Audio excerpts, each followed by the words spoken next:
Spirits of the ancients, hear my call! Veil of shadows, I command you, lift! The Udara tree stood in the center of the village like a silent guardian, its gnarled branches stretching toward a sky that seemed perpetually gray.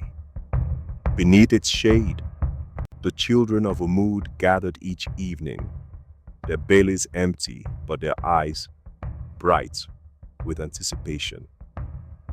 They came to hear Mazi Okoye tell his stories. The old man was ancient beyond reckoning, his face a landscape of deep wrinkles that mapped a lifetime of suffering. Where his eyes should have been, there were only hollow sockets, dark caves that had once held vision but now held only memory. His body was bent, his back bearing the raised scars of countless whippings, each one a testament to the price of truth in a kingdom built on lies. But his voice was magic. There was a time he would begin, his weathered hands gesturing as if painting pictures in the air, when Umud had no walls, no barriers, no invisible chains. Our grandmothers walked freely to the markets of Anoma, the land of the brave and beautiful. They married sons from distant villages. Our grandfathers traded yams for gold, stories for songs.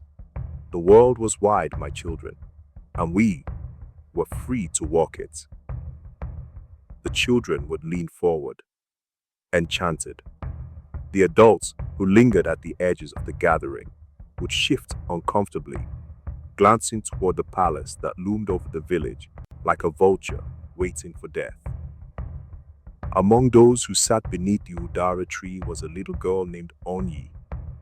She had eyes like polished stones, dark, bright, and seeing more than a child should see. While other children fidgeted and whispered, Onyi sat utterly still, absorbing every word as if her life depended on it. Perhaps, though she did not know it then, it did. Mazi Okoye, she would ask, tugging at his worn sleeve, is it true? Was there really a place called Anoma? Did our people really marry theirs? The old man would smile his toothless smile and pat her hand. As true as the breath in your lungs, little one. As true as the sun that rises each morning, whether we can see it through the clouds or not. But when Onye brought these questions home to her father, Mazinduka, his face would darken. Those are just stories, Onye. Foolish tales from an old man who has nothing better to do. I have never left this village. Neither has anyone I know. The king speaks the truth. We are protected here. Yet Onye could see something in her father's eyes when he spoke these words, a shadow that suggested he was trying to convince himself as much as her. What she did not know was that Mazinduka had once believed those stories too. As a boy, he had sat beneath that same tree, dreaming of Anoma, an adventure and a life beyond Umude's boundaries. But his own father had beaten those dreams out of him with harsh words and harsher hands, warning him that such thoughts led only to trouble and pain. Now, Mazinduka worked the king's fields without complaint, his back bent beneath baskets of harvest he would never taste, his dreams buried so deep he could almost believe they had never existed. He did not want his daughter to suffer as he had suffered for daring to hope. But hope, once planted, is harder to kill than the hardiest weed. The village of Umude was a place where suffering had become so commonplace that people no longer recognized it as suffering. They rose before dawn to toil in fields that belonged to the king. They harvested crops that would fill the royal granaries, while their own children cried themselves to sleep with empty bellies.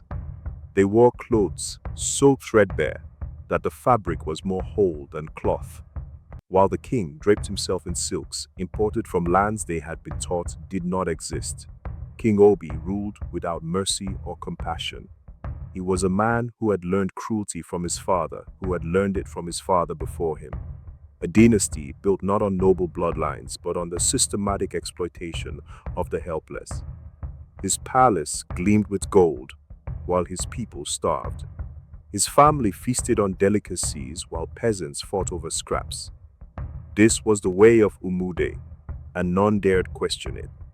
Or, almost none. Mazi Okoye questioned it every evening beneath the Udara tree.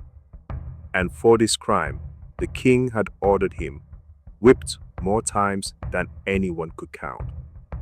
The guards would come with their leather straps, would strip the old man's shirt and lay into his scarred back, while he stood silent, refusing to cry out, refusing to recant. Stop filling their heads with foolishness. The captain of the guard would snarl, his arm aching from the effort of the beating. Mazi Okoye would simply smile and say nothing. And the next evening, when his wounds had stopped bleeding, he would return to his place beneath the tree and continue his stories as if nothing had happened. The villagers whispered about his stubbornness, his foolishness, his death wish. But they came to listen anyway, drawn by something they could not name. A hunger not for food, not for freedom, but for the memory of what freedom might taste like.